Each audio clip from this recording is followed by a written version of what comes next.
Welcome back, Deep Divers. Today we're going to dive deep into 1930s China. Ooh, interesting. Yeah, we're going to be looking at the leadership of Chiang Kai-shek, or Jiang Qixi, as he's also known. Okay. We've got some awesome source material to work with, a combination of textbook excerpts and student notes. Sounds good. And they're all about the challenges he faced and how effective a leader he actually was. I'm intrigued. So by the end of this deep dive, you should have a much clearer understanding of his successes, Okay. failures, and this incredibly important period in Chinese history. Can't wait to get into it. Me neither. It's going to be fascinating. Well, to really grasp the situation, we have to first kind of understand the context, right? Yeah, for sure. So just try to picture China in the 1930s. You have a nation that's struggling to unify after years of, internal conflict. Yeah. And on top of that, you have this looming threat of Japanese imperialism. You know, we always hear about Japan's ambitions in China during this period. Right. But what did that actually look like? I mean, like on the ground? Well, one example would be the 21 demands Okay. that Japan kind of forced on China back in 1915. And what were those exactly? Basically, it was a set of, ultimatums designed to give Japan a lot of control, both economically and politically over China. Give me an example. Some of those demands would have made China give Japan, exclusive railway and mining rights in their country, Oh, wow. essentially turning, large parts of China into, Japanese economic colonies. Yeah, I see. And then after World War I, the Treaty of Versailles. The treaty that was supposed to be about peace. Yeah, exactly. It actually ended up transferring Germany's concessions in Shandong province. Over to Japan. Yep.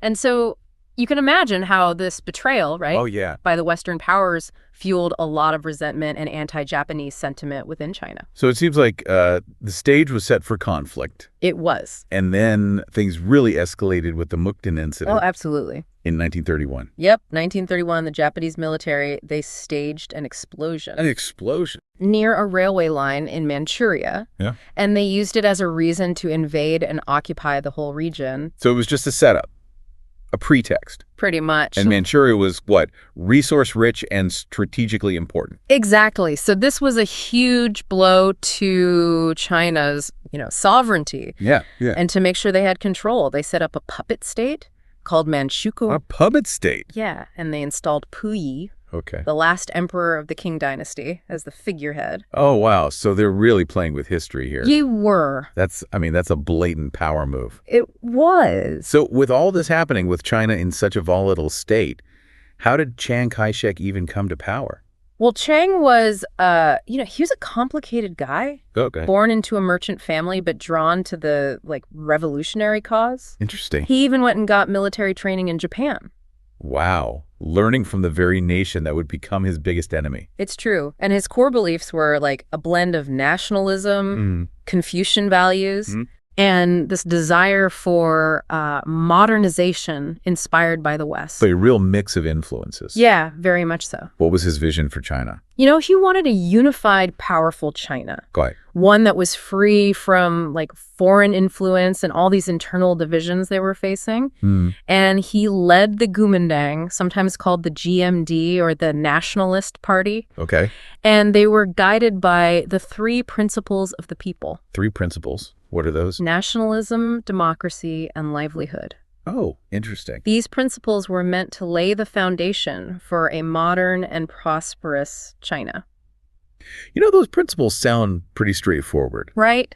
but I imagine actually putting them into practice, especially in the midst of all this chaos, Oh, yeah. it must have been anything but straightforward. It was. One of the first challenges, I imagine, would have been consolidating his power, Definitely. both within the GMD and across China. Yeah, he kind of used a multi-pronged approach. What do you mean by that? He used political maneuvering, but, at times also force. Right, because our sources mention some, well, let's just say interesting tactics he used.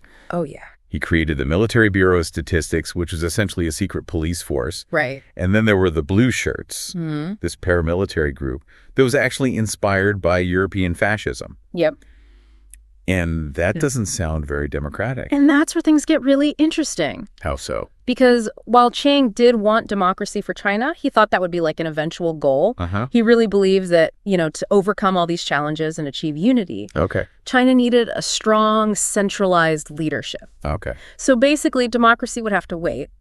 The ends justify the means. Yeah, you could say that. What did that mean in practice, though? Well, Chiang basically saw himself as like the only one who could guide China. The indispensable man. Yeah, exactly. And he wasn't afraid to use authoritarian methods to, maintain control Okay. and suppress anyone who disagreed with him. Even within his own party. Oh, yeah. Was there anyone who actually stood up to him? By 1936, no. No one. No. Chiang had pretty much solidified his power Wow. to the point that no single person posed a real threat to him. And how did he manage to do that? Well, he was strategic, Oh. putting, loyal allies in key positions, controlling appointments. Yeah. He even oversaw the training of future party leaders Where was this training? at the GMD's Central Political Institute. So he was really controlling the future of the party. Yeah, he made sure everyone in power owed their position to him. But was that genuine support? It was probably a mix Oh. of support and fear. I mean, Right. Chiang, he was a charismatic leader, Okay. and he inspired loyalty in many, Oh. but he was also absolutely ruthless. Oh, I believe it. Anyone who challenged him faced, swift and often brutal consequences. Yeah, and he had the military and the secret police to enforce his will. Exactly. So he had built this power structure that went from him outward, Yeah. making sure that his will was done at every level. Pretty much. But how did this impact his response to the bigger issues facing China? Like, Well, like the communists, for one, the Right. social issues, and, of course, the threat of Japan. that's a great question. It's one we're going to have to tackle in our next part. Absolutely. Okay, so we were talking about the huge challenges facing China Yeah. and how Chiang Kai-shek had consolidated his power. Right. He was in a pretty strong position within the GMD by then. But all the while, Japan is, right there. Absolutely a constant threat. They're already in Manchuria, and it's clear they want more of China. Oh, yeah. They were not stopping there. So how did Chiang approach this threat? Oh, it was complicated, his response to Japan. In what way? Well, he knew China wasn't strong enough militarily to take on Japan directly. Mm-hmm. That makes sense. So his initial strategy was something historians call internal unification before external resistance. Okay, break that down for me. Basically, he thought he needed to deal with the communists Ah. and any other, internal divisions. Before taking on Japan. Exactly. He thought a divided China would be easy for Japan to take over. Yeah. Plus, there were the international politics to think about. Oh, right, like the Western powers. Yeah, he needed their support. Especially the U.S. and Great Britain. Right, but they didn't really want to get involved in another conflict. So he's got this balancing act. Totally. Trying to appease the West, prepare for war with Japan, and, oh yeah, crush the communists all at the same time. That's a lot on his plate. It was a tough spot to be in, for sure. And to make things even harder, there was pressure from the Chinese people too, right? Oh, huge pressure. For him to take a harder line against Japan? Yeah, student protests were happening all over. Yeah. We were demanding he stop appeasing Japan and fight back. Wow, so he's getting it from all sides. He was. And then there's the Xi'an incident in 1936. Oh, yeah, that was a big one. What happened there? Okay, so Chiang goes to Shan, Where is he? a city in northwestern China, Yeah. and he's going there to try and force this powerful warlord, Zhang Suilian, to, attack the communists more. Okay. But Zhang, along with another general, Yang Shucheng, Yeah. they had a different plan. What do you mean? They kidnapped Chiang, No way. held him captive for 2 weeks. Seriously, what were they thinking? They wanted him to form a united front with the communists to fight Japan. So they're putting pressure on him from his own side now. It was a crazy situation. The whole country was in chaos. What happened next? After a lot of negotiating, Chiang agreed to their demands. Wow, so a second united front with the communists? Yep, he was released, and the focus shifted to getting ready for war with Japan. That must have been tough for him, to team up with the communists after trying to destroy them for so long. Oh, for sure, but I think he realized just how big the threat from Japan was. So he put aside his own feelings for the greater good. Exactly, it was about survival at that point. So the Second Sino-Japanese War officially begins in 1937. Yep, that's when it all kicked off. And how did Chiang's leadership look during the war? Well, it's a mixed bag, to be honest. Oh, so? On the one hand, he did manage to rally the nation, and they put up a surprisingly strong fight. Against Japan. Yeah, considering how much stronger Japan was militarily. Were there any big wins for China? Well, the Battle of Shanghai was a big one early on. Okay, tell me about that. It lasted for like 3 months. Wow. And the Japanese suffered heavy losses. So even though Japan was stronger, the Chinese were putting up a real fight. Absolutely, they were determined. But the war must have taken a huge toll on the country. Oh yeah, it was brutal. Japan was ruthless. What do you mean? Well, there were horrific atrocities committed by the Japanese military. Like the Nanjing Massacre. Oh, right. I've heard of that, but it's hard to even imagine. It was truly awful. Hundreds of thousands of Chinese civilians were killed. It's just unimaginable. Yeah, a terrible chapter in history. And despite all the resistance, Japan kept advancing, right? They did. They took major cities like Beijing and Wuhan. So the Chinese government had to retreat. Further and further inland, eventually they set up a new capital in Chongqing. So they're fighting for their survival. It was a desperate situation. And how was Qian's leadership perceived during all of this? Well, he started to get a lot of criticism from within China. What were they saying? Some people said he was too focused on the communists. Instead of Japan. Right, and others said his military tactics were bad. But He said he was wasting lives trying to defend places that weren't that important. It's easy to judge from the outside looking in. Oh, for sure. But he was making these incredibly tough decisions in the middle of a war. Yeah, and don't forget, he was leading a country that was still divided and facing a much stronger enemy. So how did it all end for China? Well, things started to change when Japan attacked Pearl Harbor in 1941. Bringing the U.S. into the war. Exactly. And with the U.S. on the Allies' side, the tide began to turn. Against Japan. Yeah, but the war in China went on for a few more years. Clientele. Japan was finally defeated in 1945. So a win for China, but at what cost? Huge cost. Millions of Chinese died. The country was devastated. It's hard to fathom the scale of the loss. It was tragic. And even though the war with Japan was over, China still had the conflict between the nationalists and the communists. Right, that was far from over. And that brings us to the big question. What's that? How do we evaluate Chiang Kai-shek's leadership? He was there through so much turmoil and change. What's his legacy? It really is a tough question, isn't it?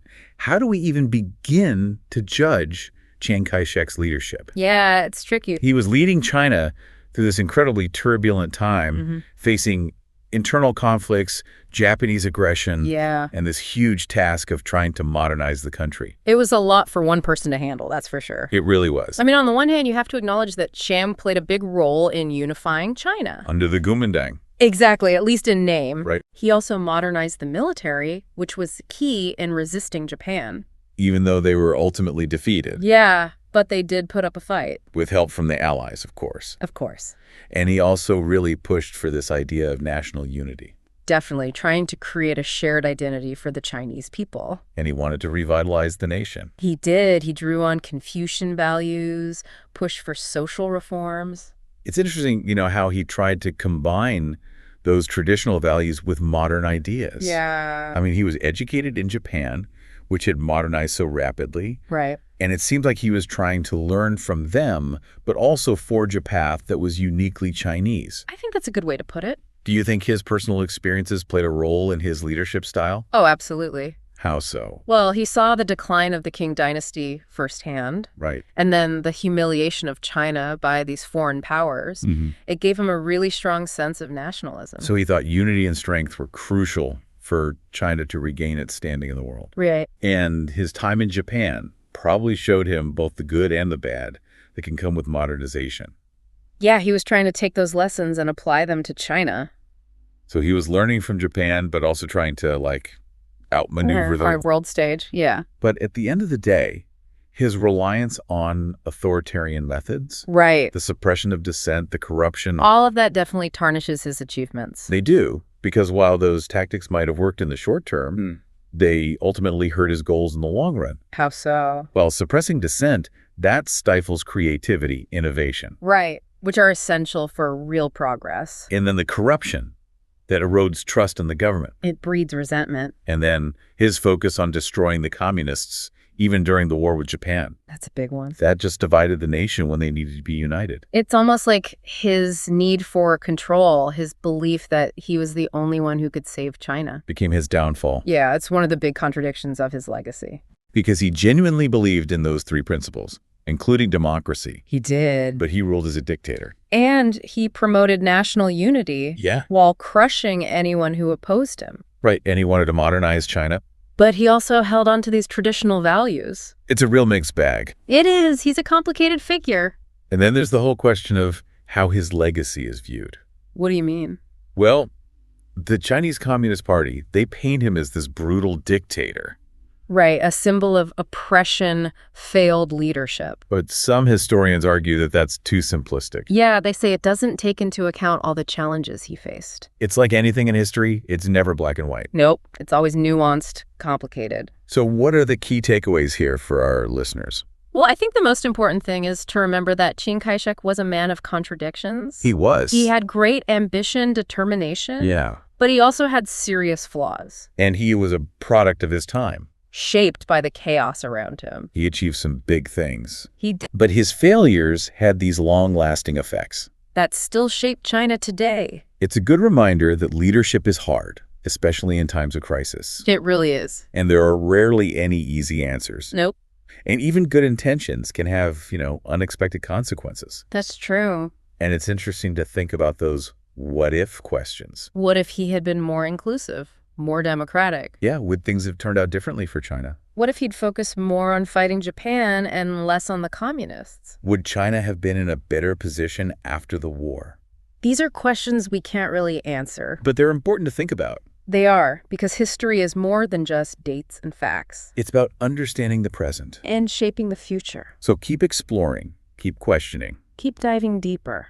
Thanks for joining us on this deep dive into the world of Chiang Kai-shek and 1930s China. It's been a fascinating journey. It really has, full of ups and downs, triumphs and tragedies. We've explored the life of a truly complex and controversial figure. A man who played a key role in shaping China and the world. And hopefully we've inspired you to learn more about this period in history. To see the different perspectives on Chiang Kai-shek's rule. And to continue your own exploration of the past. Because history isn't just about the past, it's about understanding the present and shaping the future. So keep learning and keep questioning. Until next time, deep divers.